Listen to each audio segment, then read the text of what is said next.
ചെറുപഴം ഉപയോഗിച്ച് ഒരു കിടിലനായിട്ടുള്ള evening snack. അതിന് വേണ്ടിയിട്ട് നമ്മൾ ഇതുപോലെ 2 ചെറിയ പഴം എടുത്തിട്ടുണ്ട്. നന്നായിട്ട് ഒന്ന് ഉടച്ചെടുക്കുകയാണ്. ഇതിലേക്കായിട്ട് നമ്മളൊരു ഇത്തിരി ഉപ്പ് ചേർത്ത് കൊടുക്കുക.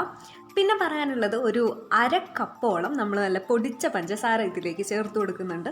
കൂടെ ഒരു 1/4 ടീസ്പൂണ് നമ്മൾ ബേക്കിംഗ് പൗഡർ ഒന്ന് ചേർത്ത് കൊടുക്കുന്നുണ്ട്. ഇത് നന്നായിട്ടൊന്ന് പൊന്തി വരാനായിട്ടാണ്. അതിനുശേഷമായിട്ട് 1 കപ്പ് മൈദ ചേർത്ത് കൊടുക്കുക. നന്നായിട്ട് മിക്സ് ചെയ്യുക. ആവശ്യത്തിനുള്ള പാലും കൂടി ചേർത്ത് എടുത്തിട്ട് നന്നായിട്ടൊന്ന് കുഴച്ചെടുക്കുക. ശേഷം പാന് നമ്മൾ സെറ്റ് ചെയ്തിട്ടുണ്ട്. ഇതിലേക്കായിട്ട് 1 കപ്പോളം ഓയിൽ ഒഴിച്ചു കൊടുക്കുക. ഓയിൽ നന്നായിട്ട് ചൂടായി വരുന്ന സമയത്ത് നമ്മുടെ മിക്സ് ഒന്ന് ഓരോന്നും ഇതേപോലെ ചെറുതായിട്ട് സ്പൂൺ യൂസ് ആക്കിയിട്ടോ കൈ കൊണ്ടോ ഒന്ന് ഒഴിച്ചു കൊടുക്കുക. എന്നിട്ട് 2 ഭാഗം ഒന്ന് നന്നായിട്ടൊന്ന് കുക്ക് ചെയ്തെടുക്കുക. അപ്പോൾ അതോടുകൂടി നമ്മുടെ കിട്ടിലനായിട്ടുള്ള നമ്മുടെ ചെറിയ പഴം യൂസ് ആക്കിയിട്ടുള്ള സ്നാക്ക് റെഡി ആയിട്ടുണ്ട്.